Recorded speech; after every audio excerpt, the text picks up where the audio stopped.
走进现实生活，讲述离奇故事。大家好，我是小陈，欢迎观看陈峰故事。儿子，脸色怎么这样差？最近没睡好吗？2006年1月，李昌茂将父母接来家里吃饭，让妻子陈雨兰做了一大桌好菜。席间，父母注意到他状态不佳，问起原因。李昌茂神情一滞，强笑着应付道：“没有，最近集团事情比往常多，太忙了，难免累。”父母理解地点点头，嘱咐他抽空休息，又叮嘱儿媳：“雨兰，你要帮他养好身体，我们还等着抱孙呢。”李昌茂和陈雨兰的笑容同时凝固了，对视一眼，颇有默契地用其他话题将这件事岔过去。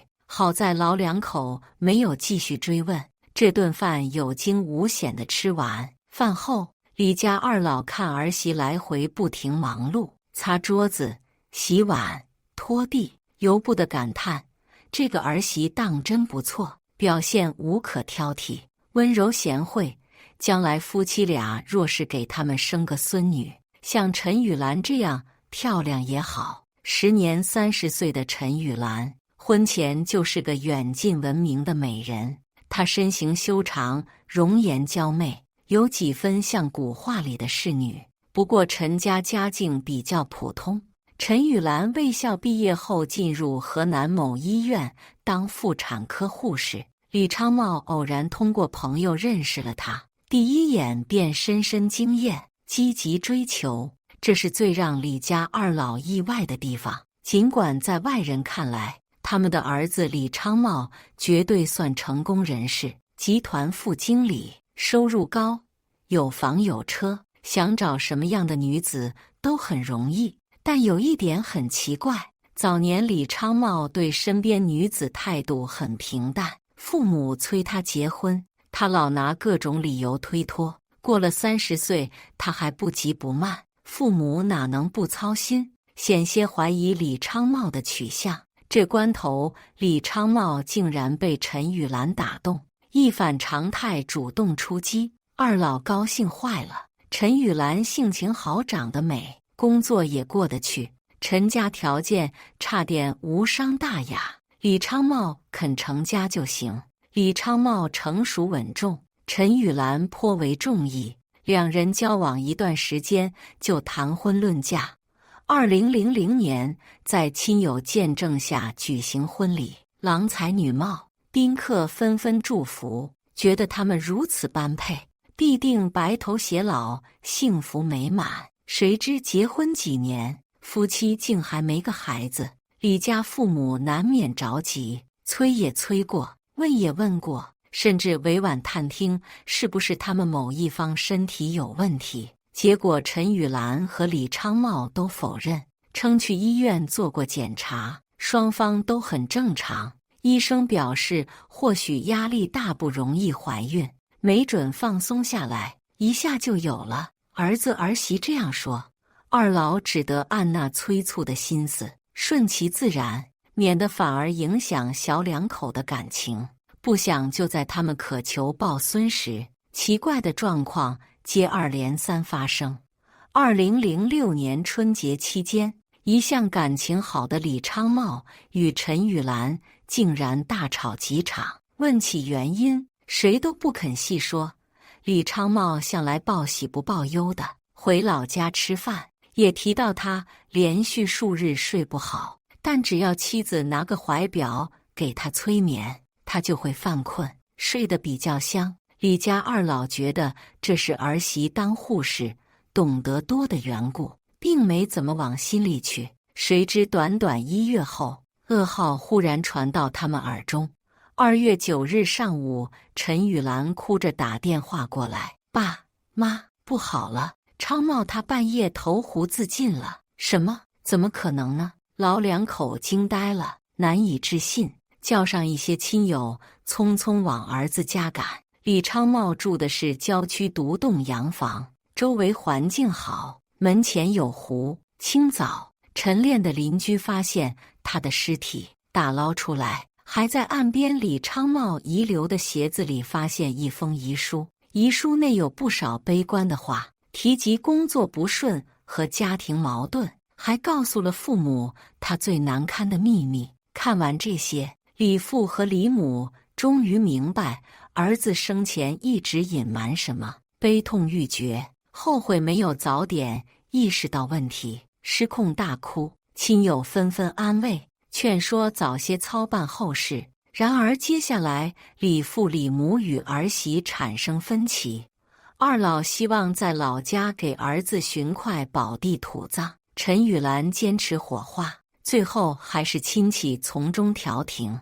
李父也知道儿子都走了，纠结那些东西没太大意义，勉强同意儿媳的想法。火化前一晚，老两口水米不进，守着儿子哭。李母一度昏厥，亲友见状无不叹气。李昌茂是父母的全部希望，他英年早逝，老人家哪能接受？就算李昌茂留有财产，也比不得儿子在膝下孝顺。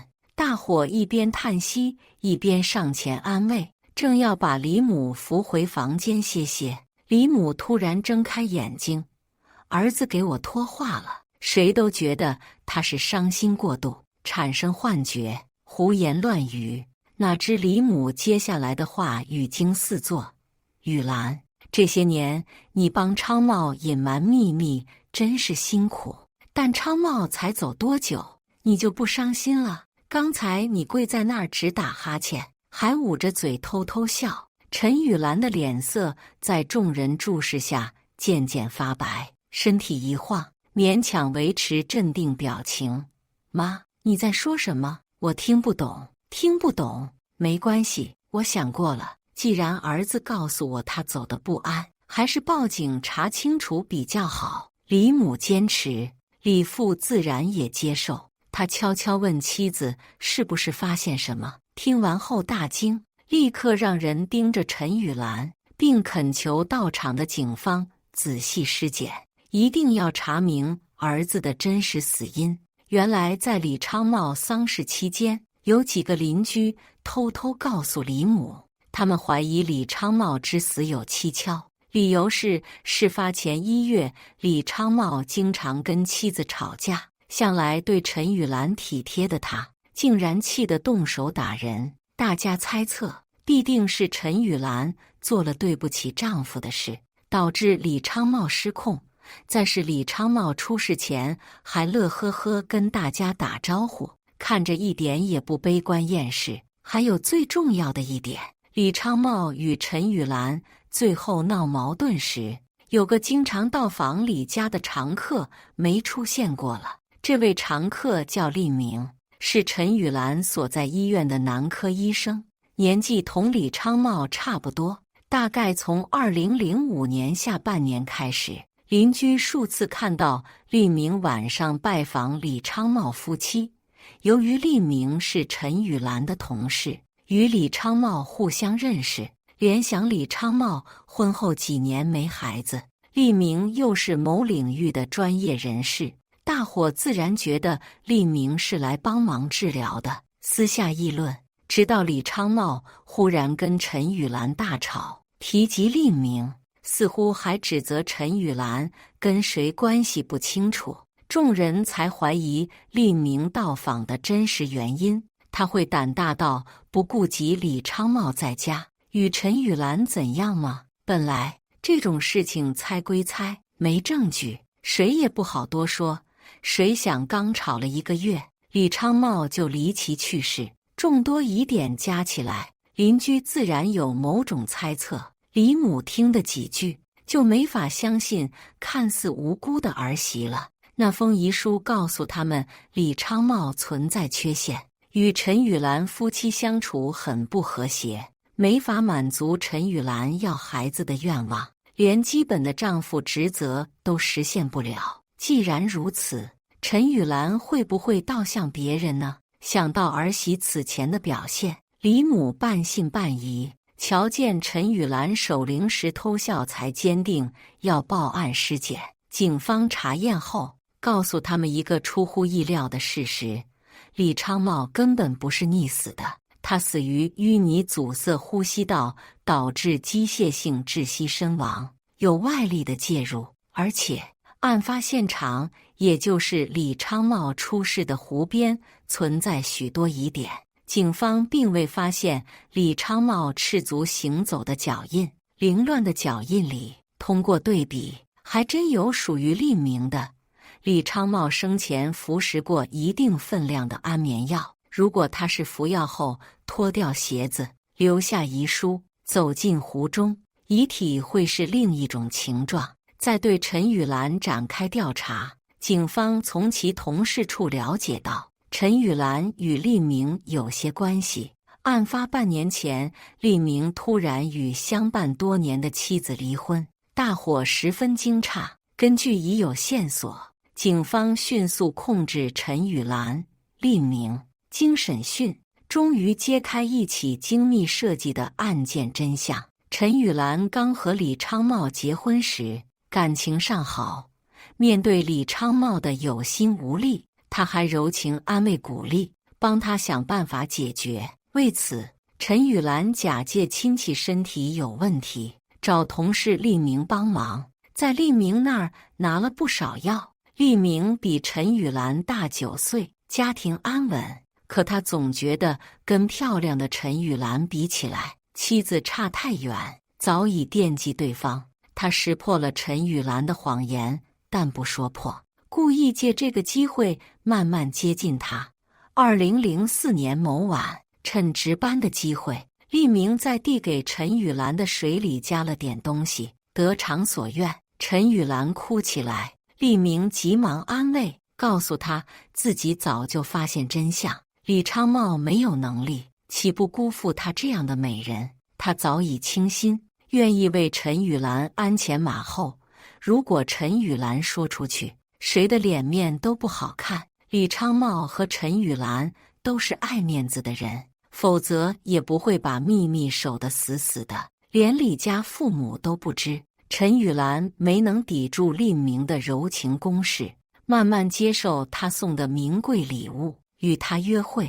考虑到李昌茂交际广泛，认识许多宾馆老板，二人商议后，决定由陈雨兰定期催眠李昌茂。利明再溜进李家来见他，最危险的地方最安全。李昌茂有睡前喝牛奶的习惯，陈雨兰加安眠药，原本神不知鬼不觉。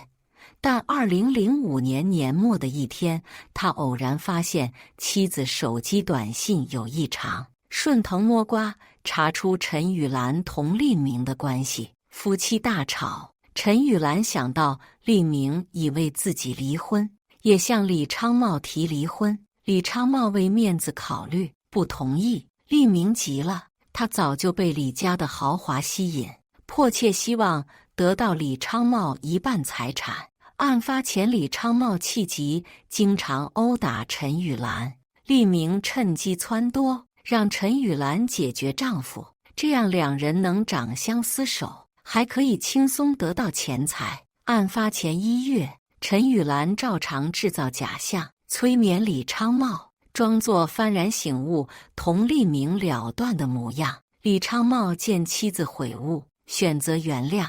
不想2月8日晚，陈雨兰在他的牛奶里加了18片药，他昏沉沉睡过去。利明偷偷潜入，先用毛巾捂，发现李昌茂昏睡无力，但还凭本能挣扎，索性将其拖到湖边按进水里。涉案遗书经鉴定是利明伪造，利明、陈雨兰均涉嫌故意杀人罪，系共同犯罪。根据刑法规定，共同犯罪是指2人以上共同故意犯罪，应当负刑事责任的，按照他们所犯的罪分别处罚。利明策划并实施主要的杀人行为，系主犯。陈雪怡参与预谋，积极配合，同起主要作用。2人机关算尽，功亏一篑，终究要面临法律的严惩。感谢大家的观看，欢迎大家在下方评论区讨论。如果你喜欢这类故事，记得点击订阅陈峰故事，并分享给更多的人，这会对我帮助很大。再次感谢大家的观看。